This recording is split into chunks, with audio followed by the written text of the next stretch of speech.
Assalamualaikum warahmatullahi wabarakatuh. Perkenalkan, nama saya Muhammad Rizky Syafafri, mahasiswa kelas F pada jurusan Teknik Informatika UIN Suska Riau. Saya merupakan anggota kelompok 6. Pada video kali ini, saya akan mempresentasikan materi tentang prinsip sukses dalam bekerja. Video ini dibuat untuk memenuhi tugas dari Bapak Zul Afwan MKom sebagai ujian akhir semester pada mata kuliah Interpersonal Skill. Baiklah, mari kita mulai. Baiklah, yang pertama saya akan bahas definisi sukses. Sebenarnya, arti sukses melampaui definisi umum dari kesuksesan itu sendiri, seperti memiliki banyak uang, mendapatkan gelar, dan menjadi kaya. Kesuksesan sejati tidak diukur dengan faktor tersebut, melainkan dengan jumlah orang yang mampu menjalani kehidupannya lebih baik dan lebih maju karena dirinya sendiri. Sebelum mendefinisikan sukses, sangat penting untuk menyadari apa arti pencapaian dan kesuksesan secara umum. Pencapaian sering dikaitkan dengan kesuksesan, padahal tidak sama. Pencapaian mengacu pada hasil yang diinginkan, sedangkan sukses adalah konsekuensi positif dari pencapaian. Singkatnya, pencapaian dapat dilihat sebagai proses untuk menjadi sukses. Bill Gates, Warren Buffett, dan Mark Zuckerberg menilai bahwa kesuksesan tidak melulu mengenai harta dan tahta, karena ada hal yang tampak sederhana, padahal sangat penting dan bernilai dan tidak dapat dibeli dengan uang. Dapat disimpulkan bahwa kesuksesan bukan hanya mengenai berapa banyak uang yang dimiliki, seberapa tinggi jabatan atau popularitas kita, tetapi bagaimana kita menyikapi hidup kita dengan penuh rasa syukur, bahagia, dan bermanfaat bagi orang lain. Sebagaimana kita ketahui bahwa tidak ada kesuksesan yang instan, bahkan proses mencapai kesuksesan itu terkadang sangat melelahkan. Untuk meraihnya, kita harus menetapkan tujuan terlebih dahulu, apa saja sasaran yang ingin kita capai, bagaimana strategi yang terbaik, dan langkah yang akan kita ambil jika kita sedang mengalami kendala selama proses mencapai kesuksesan tersebut berlangsung. Oke, yang kedua, saya akan menjelaskan 9 prinsip sukses dalam bekerja. Yang pertama, memiliki target di masa depan. Target di masa depan ini sesuai dengan apa yang kita inginkan. Jadi, setiap orang pasti punya target yang berbeda-beda. Kita juga bisa memasang target sendiri. Dengan memiliki target yang jelas, kita akan lebih semangat untuk meraihnya. Kita akan lebih terpacu, bekerja dengan sungguh-sungguh.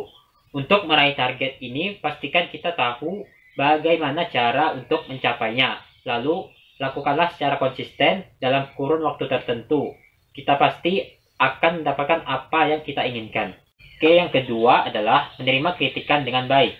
Prinsip kerja berikutnya adalah jangan takut ketika menerima kritikan. Kita yang paling tahu tentang diri kita. Jadi, kita bisa menyaring kritikan sesuai dengan kinerja kita. Jika kritikan itu hanya gertakan semu saja, kita tidak perlu mendengarkannya. Bos yang baik biasanya akan memberikan kritikan yang baik, disertai dengan solusi, dan bersedia berbagi pengalaman dengan kita. Di sini kita perlu memiliki mentor yang kita percaya dan bersedia membantu kita ketika membutuhkan pencerahan. Perlu diingat, tidak semua kritikan perlu kita dengar, terutama yang berbau nyinyir dan asal bunyi. Yang ketiga adalah jangan ragu menyampaikan ide pada atasan. Prinsip kerja lain yang perlu kita terapkan adalah ketika kita memiliki ide untuk proyek kantor, jangan ragu untuk menyampaikannya. Keraguan muncul mungkin karena kita takut ide kita itu jelek atau takut ditertawakan. Padahal, sebenarnya itu hanyalah ketakutan kita. Jadi, buang jauh-jauh pikiran yang terlalu berlebihan ini. Bos biasanya akan menghargai usulan dari anak buahnya. Jika usulan ditolak, jangan panik. Kita sudah punya keberanian untuk berbicara. Itu sudah cukup. Bagus. Bos biasanya akan memperhatikan karyawannya yang aktif. Jika ide yang kita sampaikan diterima, itu akan sangat bagus untuk kita ke depannya. Yang keempat adalah jangan ragu bilang tidak ketika pekerjaan sudah menumpuk. Hal ini biasanya yang menjadi dilema para pekerja kantoran. Biasanya bos menawarkan proyek yang banyak pada kita karena dia percaya pada kita. Namun, kita sebenarnya bukan robot yang mampu mengerjakan banyak proyek sekaligus. Kalau kita paksakan, kita yang akan sakit karena beban kerjanya yang jadi berat. Harusnya pekerjaan dilakukan berimbang pada rekan kerja kita yang lain. Jadi, jangan takut untuk berkata tidak. Ini juga berlaku ketika ada orang-orang yang meminta bantuan kita atau mengajak melakukan hal yang sebenarnya tidak kita sukai. Jika kita tidak menyukainya, kita jangan tidak enakan. Tetap berani bilang tidak. Kita bisa membantu orang, tapi selesaikan urusan kita terlebih dahulu. Yang kelima adalah tentukan target kerja per hari. Target per hari bisa dikatakan target kecil, walaupun terlihat biasa, tapi akan membantu kita bekerja secara konsisten dengan baik.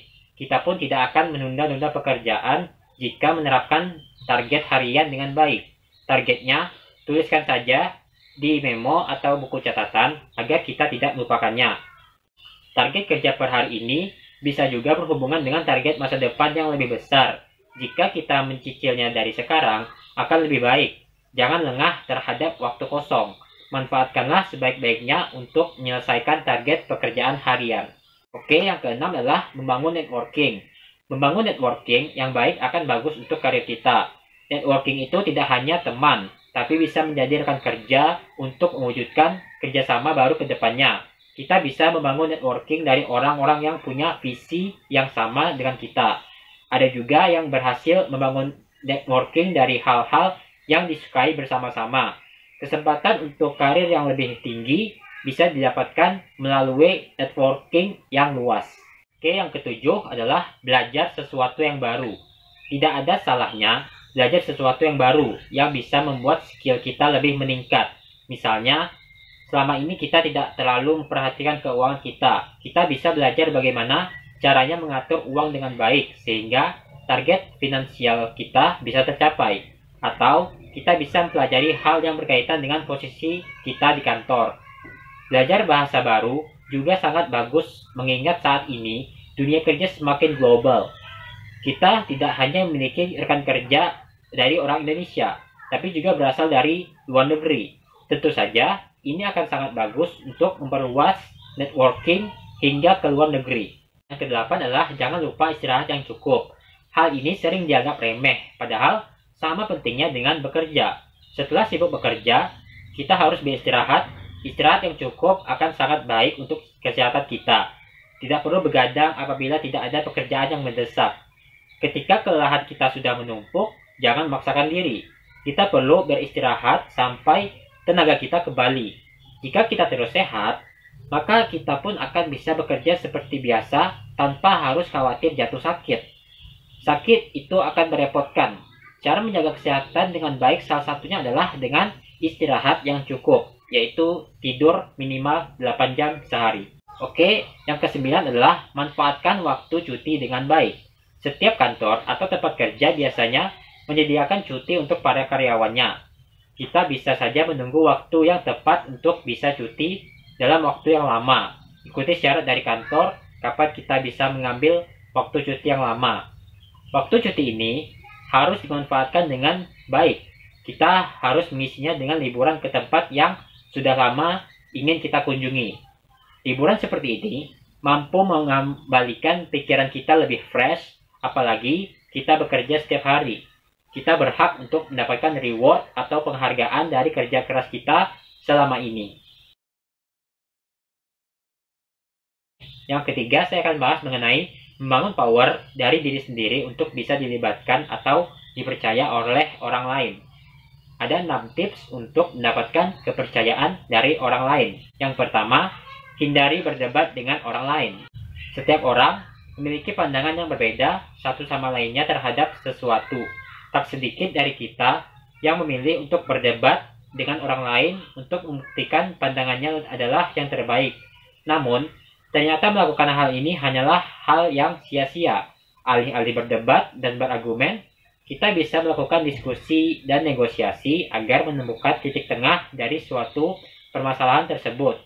Dengan bernegosiasi, akan terbuka dengan lebar kesempatan baru untuk kita berkolaborasi dengan lawan bicara kita, karena kita bisa mendapatkan insight baru dari lawan bicara kita. Jadi, manfaatkanlah kesempatan ini dengan baik.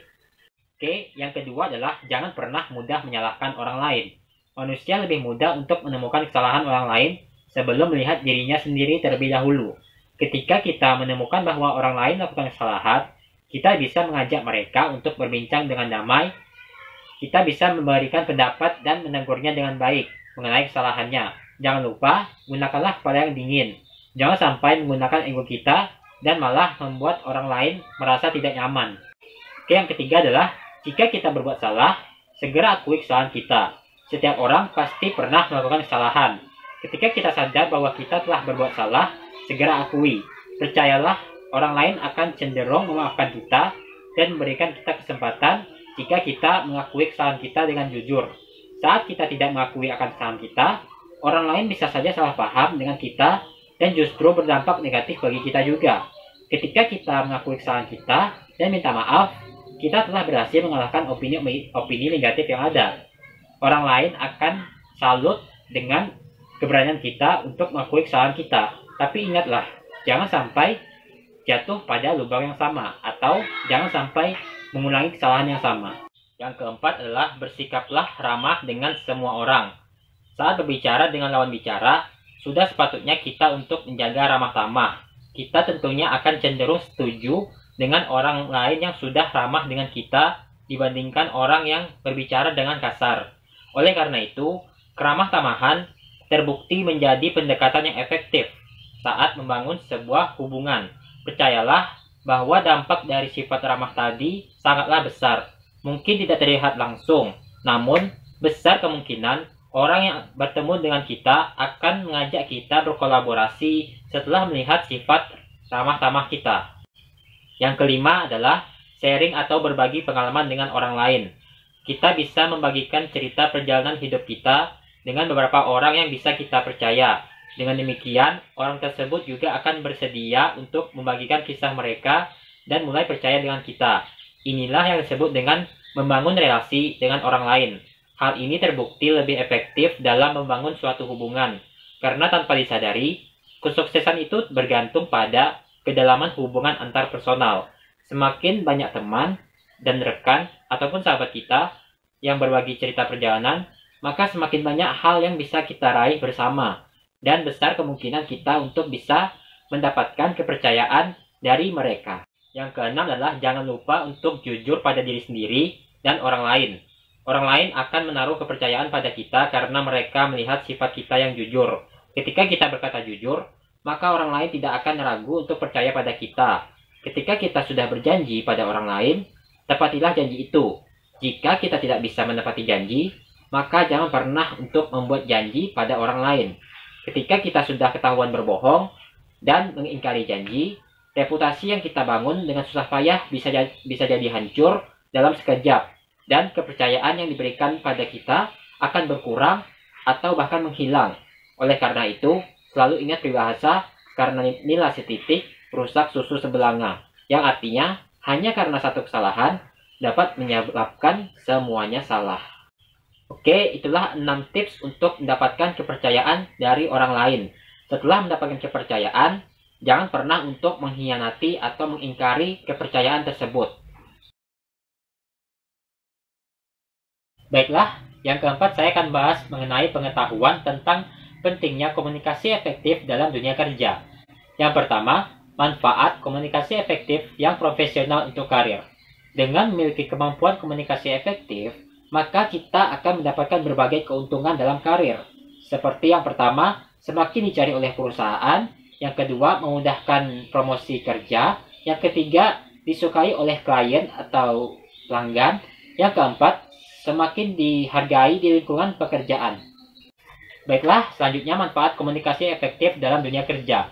Selain untuk karir secara profesional, memiliki komunikasi efektif juga akan sangat bermanfaat untuk dunia kerja secara keseluruhan. Berikut beberapa manfaatnya. Yang pertama, meningkatkan team building. Yang kedua, meningkatkan produktivitas. Yang ketiga, menghargai perbedaan dan toleransi. Yang keempat, mempermudah dalam penerapan aturan. Yang kelima, memudahkan memahami karakter seseorang. Yang keenam, memudahkan dalam menyelesaikan suatu konflik. Yang ketujuh, mempermudah pengambilan keputusan. Yang kedelapan, merealisasikan tujuan dan target perusahaan. Yang kesembilan, meningkatkan motivasi. Yang ke-10, meningkatkan hubungan baik dengan klien atau pelanggan. Yang ke-11, mengembangkan inovasi. Yang ke-12, untuk menjaga keragaman budaya. Oke, selanjutnya saya akan bahas tips membangun komunikasi dalam dunia kerja yang efektif. Setelah mengetahui alasan mengapa komunikasi penting dalam dunia kerja, berikut ada pula beberapa tips meningkatkan komunikasi yang efektif di tempat kerja untuk diperhatikan. Yang pertama, jaga komunikasi dengan karyawan secara teratur. Yang kedua, buat strategi onboarding untuk karyawan baru. Yang ketiga, nilai strategi komunikasi internal perusahaan. Yang keempat, perkuat hubungan antar manajer dan karyawan. Yang kelima, mendorong komunikasi dua arah. Yang keenam, hindari gosip yang tidak berdasarkan fakta. Yang ketujuh, ajukan pertanyaan dan berikan feedback. Yang kedelapan, berpikiran positif. Itulah beberapa penjelasan mengenai pentingnya komunikasi efektif dalam dunia kerja agar target tim dapat bekerja dengan baik dan target perusahaan tercapai. Cobalah untuk membangun komunikasi yang baik dengan menerapkan beberapa tips yang sudah saya sebutkan. Baiklah, itulah tadi presentasi dari saya mengenai prinsip sukses dalam bekerja. Mohon maaf apabila ada kesalahan dan terima kasih. Semoga bermanfaat untuk kalian semua. Saya akhiri. Wassalamualaikum warahmatullahi wabarakatuh.